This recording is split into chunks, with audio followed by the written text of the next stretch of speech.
अस्सलामुअलैकुम गाइस, मेरा नाम है अर्शमान और आप देख रहे हैं मून टीवी। आज की इस वीडियो में हम नेपोलियन जो कि एक फ्रेंच लीडर थे उनकी हिस्ट्री की बात करेंगे, मतलब उनकी लाइफ। नेपोलियन 15 अगस्त 1769 में कोर्सिका में पैदा हुए। कोर्सिका आप कह सकते हैं कि आज एक फ्रेंच कॉलोनी है और ये ना एक आइलैंड है इटली और फ्रांस के दरमियान। नेपोलियन वहाँ पे पैदा हुए और उनके फादर का नाम था कार्लो, वो एक लॉयर थे। उस वक्त जो था ना कोर्सिका, वो एक इंडिपेंडेंट स्टेट नहीं था, मतलब कंट्री नहीं था, इंडिपेंडेंट कंट्री। वो तब एक ऐसी कंट्री के अंडर आता था जो आज एग्जिस्ट नहीं करती, जिसका नाम था रिपब्लिक ऑफ जिनोवा। ये इस मुल्क से ना जो कोर्सिका के लोग थे ना, वो इंडिपेंडेंस चाहते थे और इसी वजह से वो काफ़ी उनके काफ़ी फ्रीडम फाइटर्स भी थे, जिनमें से एक थे नेपोलियन के फादर। ये जो जिनोवा का कंट्री था ना, ये उस वक्त ना कर्ज में डूबा हुआ था और वैसे भी फ्रीडम फाइटर्स ने इनके लिए काफ़ी मुश्किल की हुई थी, तो इन्होंने ना कोर्सिका के आइलैंड को फ्रांस को बेच दिया। अब जो था ना कोर्सिका, वो वॉर्स के लिए तो रेडी नहीं था फ्रांस के साथ, क्योंकि फ्रांस एक इंपीरियल पावर थी। इसलिए एक दफ़ा तो वो फिर मतलब साइलेंट हो गया सारा सीन, लेकिन कुछ फ्रीडम फाइटर्स तब भी फाइट करते रहे और इसी वजह से फ्रेंच के मतलब तंग करने की वजह से उन्हें अपना कंट्री छोड़ के जाना पड़ा। जो उनके लीडर थे ना, जो उनकी सारी टीम को लीड कर रहे थे, वो अपनी कंट्री छोड़ के भाग गए। अब जो थे नेपोलियन के फादर कार्लो, वो पहले फ्रीडम फाइटर थे और अब वो जो फ्रेंच गवर्नमेंट के ना क्या कहते हैं चाटुकार बन गए, मतलब उनसे मतलब अपने काम करवाते और ये वो फ्रेंच की वजह से उन्होंने अपने करियर में आगे बढ़े और उन्हीं की वजह से नेपोलियन को एक अच्छे स्कूल में एडमिशन मिला। लेकिन नेपोलियन अब अपने फादर को पसंद नहीं थे करते, इसलिए ना वो अब उनसे काफ़ी दूर रहते, उनसे अटैच नहीं थे। वो उन्हें कायर समझते थे। लेकिन नेपोलियन कुछ कर नहीं कर सकते। जब वो स्कूल लाइफ में थे ना, तब वो फ्रेंच लोगों के बच्चों से घिरे रहते थे और वो फ्रेंच बच्चे ना उनका मजाक उड़ाते थे, क्योंकि वो उनके टाइप के नहीं थे, वो सबसे अलग रहते थे और ऐसे ही। उस टाइम पे नेपोलियन को सिर्फ एक चीज़ का सहारा मिला और वो थी किताबें। नेपोलियन किताबों से इतना अटैच्ड हो गए कि वो क्या कहते हैं, अपने आप को जूलियस सीजर और अलेक्जेंडर द ग्रेट से कंपेयर करते थे, क्योंकि उन्हें हिस्ट्री, साइंस और मैथ बहुत पसंद थे और इसमें वो काफ़ी पार्टिसिपेट भी करते थे। नेपोलियन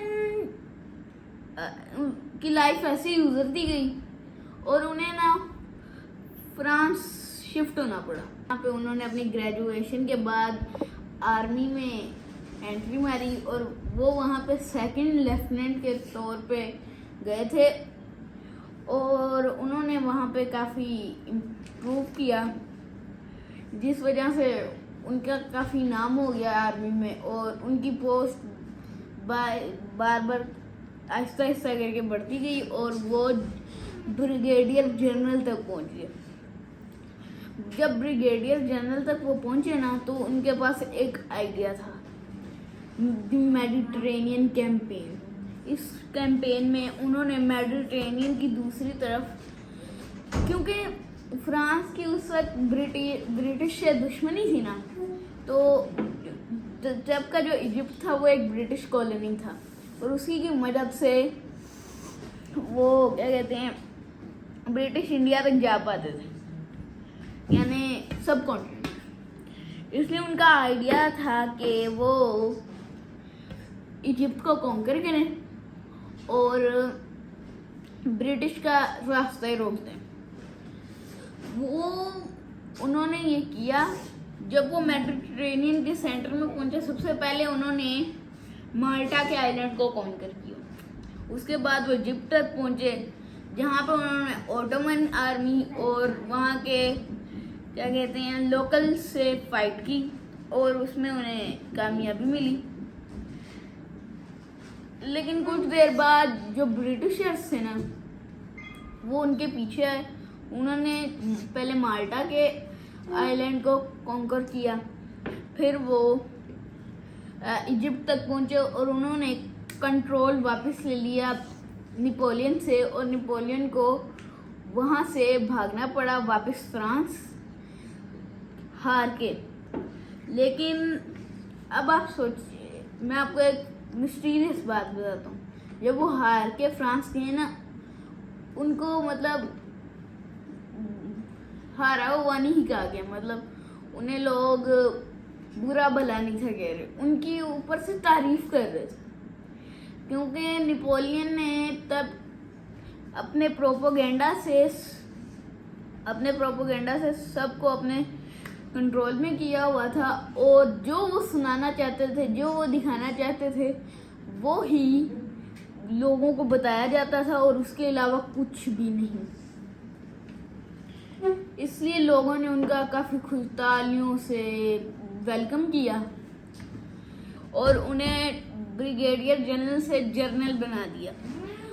और अब जो नेपोलियन थे, उन्होंने एक वोटिंग सिस्टम बनाऊं, मतलब अपने लिए वोट करवाए कि क्या मुझे फर्स्ट काउंसिल बन जाना चाहिए। तो उसमें रिजल्ट आए। 99.9% लोगों ने फ्रांस के ये वोट किया था कि क्या कहते हैं नेपोलियन को फर्स्ट काउंसिल बन जाना चाहिए। लेकिन ये बिल्कुल एक झूठा नंबर था। असल में सिर्फ 50% से कुछ ज़्यादा 53% लोगों ने ये कहा था कि नेपोलियन को फर्स्ट काउंसिल बन जाना चाहिए। फिर उसके कुछ सालों बाद एक और मतलब वोट हुए नेपोलियन के लिए कि नेपोलियन को क्या फर्स्ट काउंसिल फॉर लाइफ बन जाना चाहिए। इसमें भी क्या कहते हैं 99.9% लोगों ने यही कहा कि नेपोलियन को फर्स्ट काउंसिल फॉर लाइफ बन जाना चाहिए। लेकिन ये भी एक सच्चा नंबर नहीं था, ये भी एक झूठ ही था, क्योंकि आपको मैंने बताया कि जो नेपोलियन बताना चाहते थे वही बताया जाता था। इसमें भी 50% से कुछ ज़्यादा लोगों ने यही कहा था कि नेपोलियन को काउंसिल फॉर लाइफ बन जाना चाहिए। इसके बाद भी नेपोलियन का प्रोपोगेंडा खत्म नहीं हुआ। उन्होंने एक और तीसरा इलेक्शन करवाया, जिसमें उन्होंने लोगों से पूछा कि क्या नेपोलियन को फ्रांस का किंग बन जाना चाहिए। इसमें भी 99.9% लोगों ने यही कहा कि नेपोलियन को बन जाना चाहिए। ये भी झूठा नंबर था। इसके बाद नेपोलियन ने जब नेपोलियन एक काफ़ी मतलब अजीब से आदमी थे। जब उन्होंने फ्रांस का कंट्रोल हासिल किया तो जो वो एरिया कॉन्कर करते थे ना, उसके वो किसी जनरल या किसी कैप्टन या किसी पोस्ट वाले आदमी को वो जगह कंट्रोल करने के लिए नहीं थे देते। उनके 4 भाई थे। जौन सा भी उन्होंने एरिया कॉन्कर किया, वहाँ के राजा अपने भाइयों को बनाते थे। जैसे 18वीं सेंचुरी की स्टार्टिंग में फ्रांस की स्पेन के साथ वॉर हुई, जिसमें फ्रांस जीत गया और नेपोलियन ने अपने भाई को वहाँ का मतलब लीडर बना दिया। उसके बाद उन्होंने वेस्ट जर्मनी को कॉन्कर किया, वेस्ट जर्मनी के हाफ पार्ट को, और वहाँ का भी लीडर अपने दूसरे भाई को बना दिया। फिर इन्होंने हॉलैंड को कैप्चर किया और वहाँ का भी लीडर अपने भाई को बना दिया। फिर उन्होंने क्या कहते हैं इटली को कॉन्कर किया, वहाँ का भी लीडर साउथ इटली को, वहाँ का भी लीडर अपने भाई को बना दिया। मतलब वो अपने भाइयों को ही ज़्यादातर पहुँच देते थे। अब हम ये बात कर लेते हैं कि उनका एंड कैसे हुआ। नेपोलियन को अब काफ़ी ज़्यादा अपने ऊपर फील होने लगा था कि मैं अब काफ़ी पावरफुल हूँ, मैं कुछ भी कर सकता हूँ। इसने उन्होंने रशिया के ऊपर अटैक कर दिया। जब उन्होंने रशिया के ऊपर अटैक किया तो वहाँ के सोल्जर्स ने मना कर दिया, रशिया के सोल्जर्स ने मना कर दिया कि हम फाइट ही नहीं करेंगे। इसलिए जहाँ से भी वो नेपोलियन की आर्मी गुजरती वो वहाँ पे आग लगा देते ताकि ना उन्हें कुछ खाने को मिले, वो भूख से ही मर जाए। ऐसा करते करते वो मॉस्को तक पहुँच गए। वहाँ पे उनकी आर्मी फुल भूखी थी, उनके पास खाने की रिसोर्सेज नहीं थे, यहाँ तक कि उनके पास पानी भी नहीं था बचा। इसलिए नेपोलियन ने एक फैसला किया और वो वापस फ्रांस चले गए। उसके बाद उन्हें ना 1 साल तक ना फ्रांस के पास में आइलैंड पे ना एग्जाइल के लिए भेज दिया। उसके बाद फिर से वो वापस आए और वो फिर से किंग बन गए। ये भी ज़्यादा देर तक नहीं चला क्योंकि उन्होंने फिर से अटैक किया था रशिया के ऊपर। रशिया के ऊपर अटैक करने के बाद वो फिर लूज कर गए और वो जब फ्रांस वापस आए तो अब उन्हें उससे भी ज़्यादा दूर एक आइलैंड पे भेज दिया गया जो कि है साउथ अटलांटिक ओशन के सेंटर में। वहाँ पे उन्होंने 1821 में